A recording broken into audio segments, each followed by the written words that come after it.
She ain't yours to keep, old man. The words cut through the cabin door before the knock did, and Silas Boone lowered the coffee tin from his lips without spilling a drop. 12 years he'd lived on this ridge above the Powder River, and 12 years no living soul had climbed that switchback trail without him hearing them a mile out. Yet here they were, 3 horses, by the sound of the shifting hooves on frozen ground, standing in his yard before dawn broke gray over the pines. Behind him, the loft ladder creaked. He didn't turn. He knew the sound of her bare feet on the rungs the way a man knows his own heartbeat. "Stay up there, Wren," he said quietly. "Don't matter what you hear. Papa, don't matter what you hear." The ladder went still. Silas set the coffee tin down on the plank table, and the tin made a small, final sound, like a coin dropped into a poor box. He reached for the Sharp's rifle leaning by the hearth. His hands, brown as saddle leather and marked by 40 winters of trapline work, did not shake. They hadn't shaken in a long time. Not since the night he'd found her. He opened the door 2 inches. The man on the porch was tall and lean under a long coat the color of wet ash, and he wore a badge, but not one Silas recognized. Not U.S. Marshal. Not territorial. Something older, engraved with a symbol Silas had last seen on a piece of paper folded inside a dead woman's coat, 12 years back, when he'd knelt in the snow beside an overturned stagecoach and heard a baby crying from beneath the wreckage. Behind the badgeman, 2 riders sat their horses. One had a scar that ran from ear to jaw and pale eyes that took inventory of the cabin, the woodpile, the smokehouse, the stovepipe, the way a butcher takes inventory of a hog. The other was younger, maybe 20, and he wouldn't meet Silas's eyes. That one worried Silas most. Young men who wouldn't look at you were young men who'd been told what they were about to do. "Name's Judge Alaric Cross," the tall man said. His voice was educated, unhurried, and cold as a well bottom. "I've come a long way for the child." "No child here." 12 years, Mr. Boone." Cross smiled without warmth. "You didn't think we'd stop looking, did you?" Wind moved through the pines above the cabin, and the pines made that dry, rattling sound that always came before real snow. Silas smelled it, the iron-cold smell of weather turning, and beneath it, the sour smell of the horses, the oil on their rifles, the tobacco one of them had been chewing on the ride up. Every detail sharpened. This was how it always went with him, before violence. The world got very clear, and very quiet, and very slow. "You've got the wrong ridge," Silas said. "I don't think so." Cross reached slowly into his coat and drew out a folded square of oilcloth. He opened it. Inside was a silver locket, tarnished black, with a wolf's head cut into the face of it. "This was her mother's. I imagine you kept it. I imagine she wears it around her neck at night when she thinks you can't see." Upstairs, Silas heard the smallest intake of breath. Just one. He kept his face still. "Papers?" Silas asked. "I am the papers," Judge Cross said. "In this part of the territory, my word is the paper." "Then you'll understand," Silas said, "why I don't much respect it." The scarred man's hand drifted to his hip. Silas moved the Sharps a quarter inch, just enough for the men on the porch to see it clear. "3 of you," he said. "One of me. Old rifle. Old man. But I was a Union sharpshooter at Chickamauga, and I put down 31 wolves on this mountain last winter alone. You want to test that math? Judge, you go ahead. Only the first shot is yours to give. The second is mine to keep." Cross studied him a long moment. Something moved behind his eyes, not fear. Calculation. The face of a man who had walked into many doors and always found the arithmetic in his favor. Today, apparently, the arithmetic was different. "You have 3 days," Cross said finally. He folded the oilcloth over the locket with the delicacy of a priest folding a shroud. "Bring her to the courthouse in 2 Rivers. There is a matter of an inheritance she does not yet know she carries, and a name she does not yet know she owns. If you do not bring her," he tucked the locket back into his coat, "I will come back with 12 men, and this ridge will belong to the Ravens." He touched the brim of his hat. "Good morning, Mr. Boone." The 3 of them turned their horses and rode down the switchback, unhurried, the young one glancing back once with something almost like an apology in his face. Silas closed the door. He stood there a long minute with his forehead pressed against the cold wood, listening to his own breathing, listening to the fire hiss on the hearth, listening to the girl he had raised as his daughter come slowly down the loft ladder behind him. "Papa." He turned. Wren was 15 now, dark-haired and dark-eyed. tall for her age, with the still, watchful way of a deer at a spring. She was holding the locket. She had it out from under her shirt, cupped in both hands like something wounded. "Who was that man?" she whispered. Silas looked at the locket. He looked at her face, the face he had rocked to sleep through fevers, taught to skin a beaver, taught to read by firelight from his one Bible and his one Shakespeare. And he understood that the 12 years of quiet he had bought her were finished. "Sit down, Wren," he said. "There's a story I owe you. I should have told it a long time back." Outside, the first hard flakes of snow began to fall past the window, and somewhere down the mountain, a wolf that wasn't quite a wolf answered another that wasn't quite a wolf either. She sat at the plank table with her hands folded on top of the locket, and Silas thought she looked, in that moment, exactly like her mother had looked in the snow. He built up the fire before he spoke. It gave him something to do with his hands.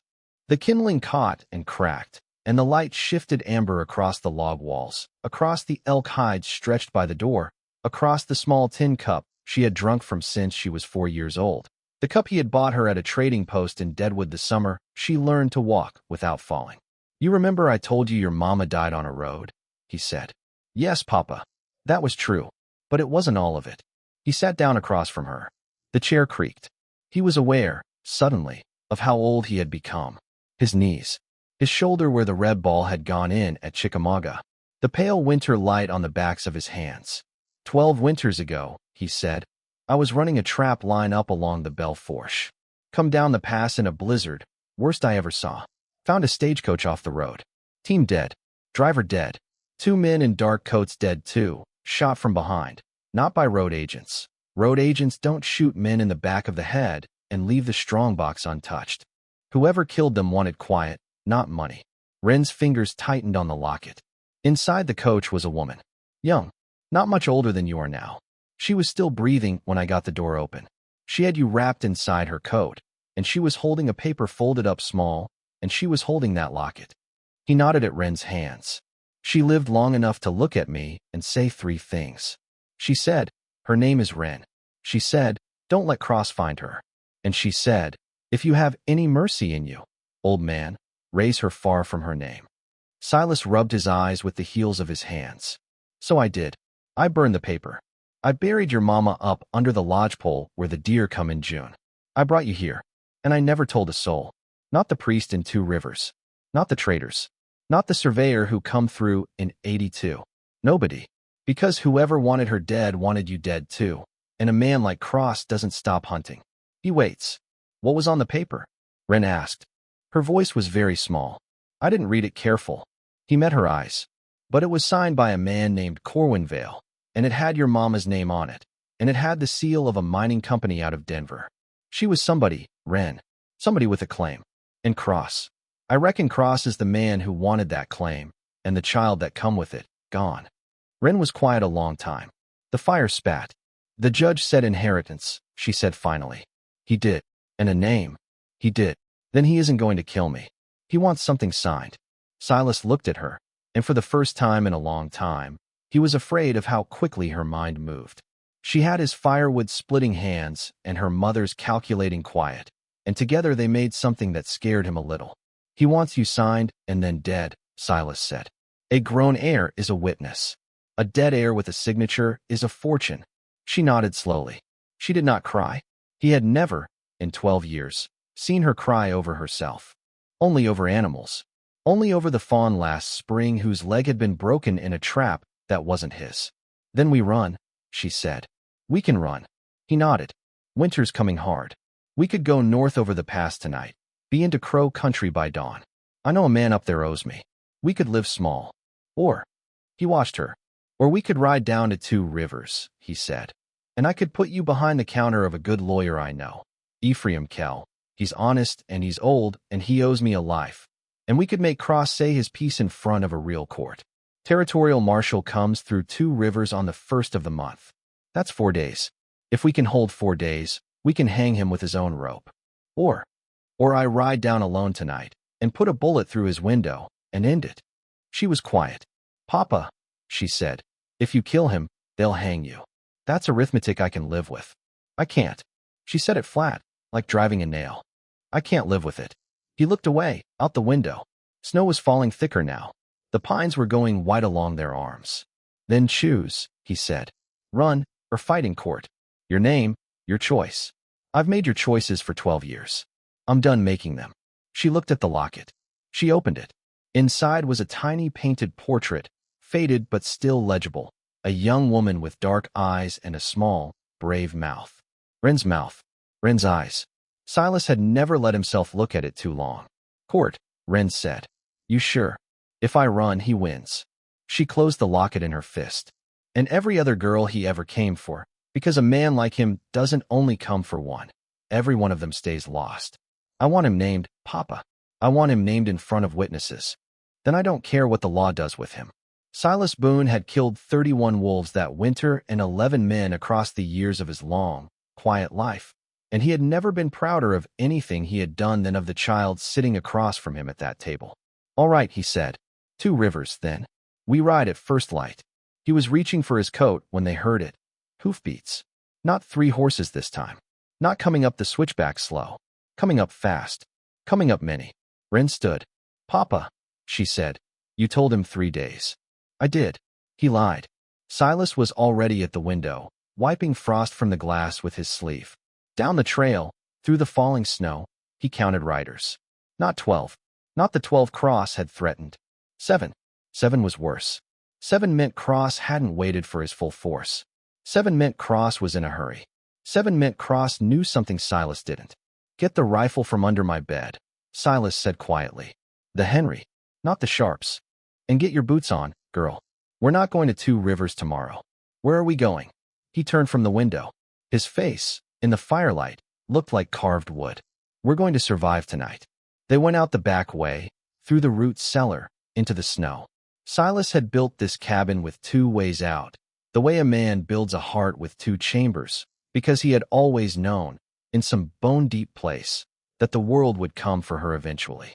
The cellar door opened into a stand of jack pines so thick a horse couldn't get through them, and beyond the pines a game trail dropped down a shale slope toward the frozen creek. Wren went first, the Henry rifle across her back, her breath ghosting white. Silas came behind her with the Sharps and a canvas satchel he'd kept packed under his bed for 12 years. Jerky, powder, ball, flint, a bandage roll, a folded oilskin with 3 gold coins sewn into the seam, and 1 small tin whistle he'd carved when she was 6. Above them, up at the cabin, the riders arrived. Silas heard the shout, a man's voice, sharp and confident. Boone, come out, and we'll take only the girl.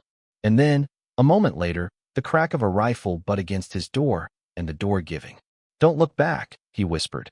I'm not, she whispered. They went down the shale. Halfway to the creek she slipped, and the sound of the small stones sliding was like a shout in the frozen dark. Up above, a voice barked there, and Silas heard boots hit the porch, then hit the yard, then start down the switchback trail. Not the game trail. The switchback. They hadn't found the back way yet. Faster, he breathed. They hit the creek. The ice held. They ran along at 100 yards, Silas making sure their tracks stayed on the ice and not the bank, and then they cut into the willows on the far side, and up a low draw where a deadfall of pine made a natural fort. He'd chosen this spot 12 winters ago, cleared the sightlines himself, cached a wool blanket and a small keg of powder under a flat stone that only he knew the shape of. He pulled her down behind the deadfall. Listen, he whispered. Voices, distant, confused. Men calling to each other in the falling snow. A horse whinnying. Someone cursing the cold. They lost us, she whispered. For now. He looked at her. Snow was in her lashes. Her cheeks were red. She was breathing hard, but steady. She was 15 years old, and she had a Henry rifle across her back, and she had not once, since he had told her the story, asked him to make a decision for her. Wren, he said, listen to me careful. If they come through those willows, you go up that draw and over the ridge. You don't wait for me. You go to 2 Rivers. You find Ephraim Kell. You show him that locket. You tell him Silas Boone sent you, and to open the sealed envelope in his desk. He'll know what to do. Papa, do you hear me? Her jaw tightened. She had his jaw when she did that. Not by blood, by imitation. 12 years of watching him. I hear you, she said. But I'm not going without you. Wren, I'm not. He looked at her, and something in his chest turned over slow, the way a heavy stone turns over in a river. All right, he said. Then we hold here. Together. And we make them pay for every foot of this mountain. She checked the Henry. He had taught her at 9. She could put 5 rounds into a coffee tin at 100 yards. She had never shot a man. He watched her face in the blue snowlight and saw her deciding whether she could. Aim for the horses first, he said quietly. Man on foot in this snow is a man half beaten. Only shoot the rider if he keeps coming. Yes, Papa. They waited. The voices got closer. Silas counted footsteps by sound. 3, then 4, then 5 men on foot. The other 2 must have circled with the horses. They were moving carefully now. Someone had figured out the cellar. Someone had found the game trail. They were coming down the shale. A dark shape appeared at the edge of the willows. Then a second. Then the scarred man from the porch, the one with the pale eyes, stepped out into the open at the creek bank, and Silas saw him lift a lantern to look at the snow, and Silas took him at 120 yards with a single sharps ball that went in below the collarbone and came out the back of his shoulder with a wet snap that carried across the cold. The scarred man dropped the lantern and folded down into the snow and did not move again. The other shapes scattered. Now the horses, Silas breathed. Wren fired. The Henry cracked flat and hard. And up somewhere in the trees a horse screamed and went down, and then a man was shouting, and then another man was shouting, and then everything was rifle fire. Bullets snapping through the pine deadfall, splinters flying, the smell of pitch and gunpowder suddenly everywhere. Silas reloaded. Wren reloaded. They fired again. He didn't know how long it lasted. In a fight, time did strange things. It slowed and then leapt. He knew he took one more man, in the thigh, by the muzzle flash on the far bank. He knew Wren took a rider off his horse cleanly, and the rider did not get up. He knew a ball came through the deadfall 2 inches from his ear and drove a splinter of pine into his cheek, and he did not feel it at all. Then, silence. Ringing, snow-muffled silence. He waited a long count of 60, then a count of 60 again. Papa, Wren whispered. You're bleeding. He touched his cheek. His glove came away red. It's nothing. He was looking past her, into the willows. Wren, do you see him? Who? The young one. From the porch. She turned her head slowly. 20 feet away, half hidden behind a snow-heavy pine, the young rider was standing with his hands empty and open, his rifle laid down at his feet in the snow. His face was very white. He looked no older than 20. Don't shoot, the boy said. His voice cracked. Please don't shoot. My name's Tom Vale. I'm her cousin, and I came to warn you. I came to warn you the judge lied about the 3 days. Wren went completely, utterly still beside him. Vale, Silas said. The boy nodded. Snow fell between them, thick and slow. Corwin Vale was my uncle, the boy said. He was her father. And he's still alive, Mr. Boone. He's still alive, and Judge Cross has been keeping him in a room in Denver for 12 years. And if we don't get to him before the 1st of the month, he'll be dead too. They took him back to the cabin because there was nowhere else to take him, and because Silas Boone had learned long ago that a man who has just laid down his rifle in the snow, without being asked, is a man who has already made the hardest decision of his life and deserves to be heard warm. The cabin door was split from a rifle butt, but it still closed. The fire had gone low. Silas built it back up. Wren boiled water. The boy, Tom, sat at the plank table with his hands wrapped around the tin cup and shook, not from cold, from what he had just come out of. Drink slow, Wren said. She said it the way Silas had said it to her, 1,000 small kindnesses over 12 winters. She didn't seem to know she was doing it. Tom drank slow. Tell it, Silas said. He was cleaning the splinter out of his cheek with a boiled needle by the firelight. His hands, at last, were shaking a little. Not from fear, from the shape of what was coming. My uncle Corwin Vale owned the Blue Vein mine outside Denver, Tom said. He was maybe 20. His hair was the color of wet hay, and he had a small scar at his eyebrow that he touched, unconsciously, when he was trying to remember something exactly. Silver. Big claim. He married a schoolteacher named Elena Marsh in 73. They had a daughter. Then Elena she got frightened. She saw things in the books. Money going places it shouldn't. She talked to Corwin, and Corwin looked at the books himself, and he found out his own foreman, a man he'd trusted since the war, had been embezzling him for 4 years. Corwin was going to bring it before a judge. Judge Cross, Silas said. Judge Cross. Tom nodded. Only Cross was in on it. Cross had been getting a cut of the theft to look the other way. When Corwin found out and threatened to expose the whole ring, Cross moved first. He had Corwin declared insane, locked him in a rest house up in the pines, been feeding him laudanum for 12 years to keep him quiet. And he sent men after Elena and the baby, because as long as the daughter lived, the blue vein passed to her by Corwin's original will, not to the company, and Cross couldn't touch it. Wren had gone very still by the stove. "They killed my mother," she said. "They did." Tom looked at her. His eyes were wet. "And they've been looking for you ever since. Cross didn't find you until 3 months ago. A trader saw you at a settlement post last fall, saw the locket around your neck when you reached for a sack of flour, and he sold the tip to the wrong man. Cross has been planning this ride ever since." "And you?" Silas asked. "How'd you come into it?" "My father is Corwin's brother." The boy's hands tightened on the tin cup. He knew Corwin wasn't insane. He spent 12 years quietly digging. 2 months ago, he found the rest house, found the ledger, found the deputies Cross had paid. He put me in with Cross's men because I could ride and I could shoot, and I don't look like a Vale. I was to send word if Cross moved on you. I sent word 4 days ago." Tom's voice cracked. "But my father is old, and Denver is a long ride, and Cross moved faster than any of us thought he would. I couldn't stop them coming up your mountain, Mr. Boone. I could only ride with them and pray." Silence. The fire popped. Wren walked slowly around the table. She stood behind Tom. She put her hand, gently, on his shoulder. "You laid down your rifle," she said. "I laid down my rifle. In front of 2 guns. I laid down my rifle." She looked at Silas over the boy's head. Silas saw her mother in her then. Not the frightened woman in the snow, but whoever her mother had been on her best day. Some schoolteacher in Denver with a small, brave mouth and a mind that had spotted a wrong number in a ledger and refused to look away. "Papa," Wren said, "he's my cousin. He is. He came to warn us." "He did. Then he stays. He stays." Silas set down the needle.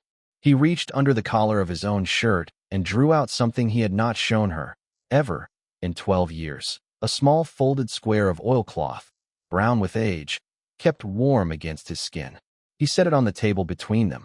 "I told you I burned the paper," he said. Wren looked at the oilcloth. "You lied," she said. "I lied." He opened it. Inside was a folded document, still crisp, still bearing the wax seal of the Blue Vein Mining Company, and beneath it a smaller paper written in a woman's hand. "If you are reading this, my daughter is alive. Her name is Wren Elena Vale. Her father is Corwin Vale of Denver. Do not trust Alaric Cross. Do not trust any man wearing a wolf's head seal. Raise her free, or bury this with her." Wren read it twice. She did not cry. She set the paper down very carefully, as if it were made of ash and might blow away. "You knew my name," she said. "I knew your name, and you gave me another. I gave you Wren." He met her eyes. "Because your mother said her name is Wren, and she said it before she said anything about Vale or Denver. She chose that name for you first. I only kept the choice she'd already made." Wren was quiet a long time. Outside, the snow had thickened into a full storm. Wind moaned along the eaves. Somewhere down the mountain a coyote sang once, then stopped. She reached across the table and covered his old scarred hand with hers. "Papa," she said, "you are my father. Whatever paper you kept and whatever paper you burned, you are my father. Corwin Vale is a man in a room in Denver, and I hope to God we save him, because a man deserves to be saved from a room like that. But you are my father. Say you know that." "I know it," Silas said. His voice, at last, broke a little. Tom looked down into his cup, out of respect. Then he looked up. "The first of the month is in 5 days," he said quietly. "Cross has men in Denver too. If we don't get Corwin out before Cross sends word from up here, they'll kill him and burn the ledger, and it all ends in silence." Silas Boone stood up. Old knees, old shoulder, splinter in his cheek, 62 winters on his back. "Then we don't go to 2 Rivers," he said. "We go to Denver. Tonight. Through the storm. All 3 of us." Wren stood too. "All 3 of us," she said. They rode 4 days through country that would have killed a lesser 3. Silas knew passes no map showed. He knew a Shoshone widow at Wind River who fed them elk stew and asked no questions and gave them 3 fresh horses in exchange for 2 gold coins from his oilskin seam. He knew a Methodist circuit rider outside Cheyenne who hid them in a barn while Cross's telegraph riders pounded past on the main road. He knew when to move and when to wait, and Wren rode beside him the whole way with the Henry across her back and the locket beneath her shirt, and Tom rode behind them and did not once complain, though his hands cracked and bled on the reins. They came into Denver on the 5th morning, in a gray dawn, under a sky the color of pewter. Tom took them straight to a narrow brick house on Larimer Street where an old man in a black coat and spectacles opened the door and looked at Wren for a full 10 seconds without speaking. Then he said, "God in heaven, child, you have your mother's mouth." He was Josiah Vale, Corwin's brother, Tom's father, and he had spent 12 years being quietly rich and quietly patient and quietly dangerous in ways that Judge Alaric Cross had badly underestimated. By noon, Josiah had 4 things ready. A territorial marshal named Beckwith who had been waiting 3 months for enough evidence to move on Cross.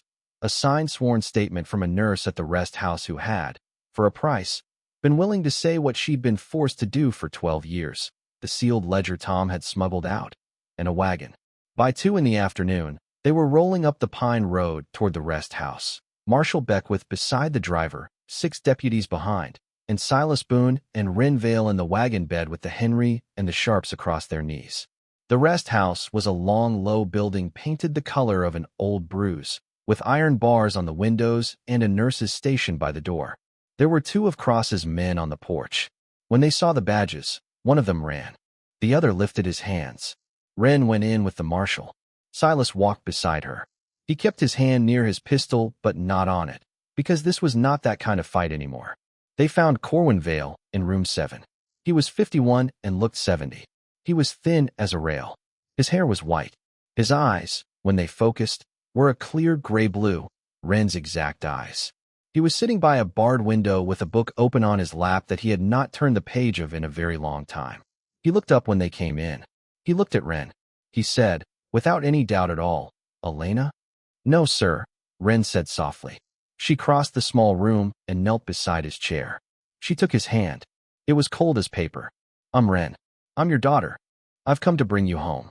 Corwin Vale, who had been drugged and forgotten and slowly erased for 12 winters, looked at the girl kneeling by his chair, and something behind his eyes woke up, slow, like a fire being blown back into an ember, and he began, without sound, to weep. Silas Boone stood in the doorway and watched, and did not go in, because he understood that this was a room that was not his to enter. They took Judge Alaric Cross that night. He was arrested at his home in the middle of a supper of pheasant and claret, and he did not resist, because men like him never resist once the arithmetic turns. He tried to buy Marshal Beckwith on the ride to the jail. Beckwith did not answer him. Cross tried, in the cell, to write a letter to his senator.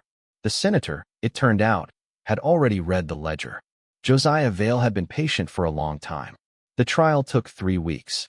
Wren testified. She wore a plain gray dress, and she did not cry. And when Cross's lawyer tried to shake her about the night on the mountain, she looked the lawyer full in the face and said, "A man came for me in the dark with 6 armed riders, sir. I did what my papa taught me to do with such men." The courtroom was very quiet after that. Cross was hanged on a Thursday in April. His 2 surviving deputies drew 20 years apiece. The Blue Vein mine passed lawfully to Wren Elena Vale, who was 16 by then, and who signed the papers with a steady hand and immediately signed half the shares over to her cousin Tom, because he laid down his rifle in the snow when he did not have to. Corwin Vale came back slowly. He was never the man he had been, but he learned to walk in the sun again. He learned to eat a full meal. He learned, at last, to laugh, small, careful laughs, like a man remembering the shape of a word he had once known. He asked Silas Boone, one evening on the porch of the Larimer Street house, why he had done it, why he had raised her, why he had lied for 12 winters to keep her safe. Silas thought about it a long time. "Her mama asked me," he said finally. "And in this life a man doesn't get asked all that often to do a thing that clean." Corwin nodded. He put out his hand. Silas shook it. Epilogue. Wren Vale grew up. She ran the Blue Vein for 9 years, and then sold it, and used the money to build 3 schools, one in Denver, one in Cheyenne, and one on the ridge above the Powder River. In a small clearing not far from a cabin she never let anyone tear down. She married Tom's best friend, a young lawyer named Ames, and had 2 daughters. The elder she named Elena. The younger she named Silas. Silas Boone lived out his days on the ridge. He would not come down to the city for more than a week at a time. He said the pines needed him. He kept the cabin. He kept the trap line, though he ran it lighter every year. He was buried, when his time came in the spring of 1904, under the same lodgepole where he had buried Elena Marsh Vale 28 winters before. Wren carved the marker herself. It read, in careful blocky letters, Silas Boone. He answered when asked. And beneath that, smaller, in a girl's hand she had never quite outgrown, Papa. Travelers on the Powder River Trail sometimes stopped at the marker, not knowing the story, and read the words, and shook their heads, and rode on. But every June, when the deer came into the clearing, a woman would ride up alone from Denver with a silver locket around her neck and a small tin whistle in her pocket, and she would sit beside the two graves for a long afternoon, and she would tell them, quietly, everything that had happened since the last time she came. And behind her, the wind would move through the lodgepole pines the way it had moved through them on the night 3 horses came up the switchback, and the pines would rattle their dry, patient rattle, like an old man clearing his throat before he told, at last, the truth.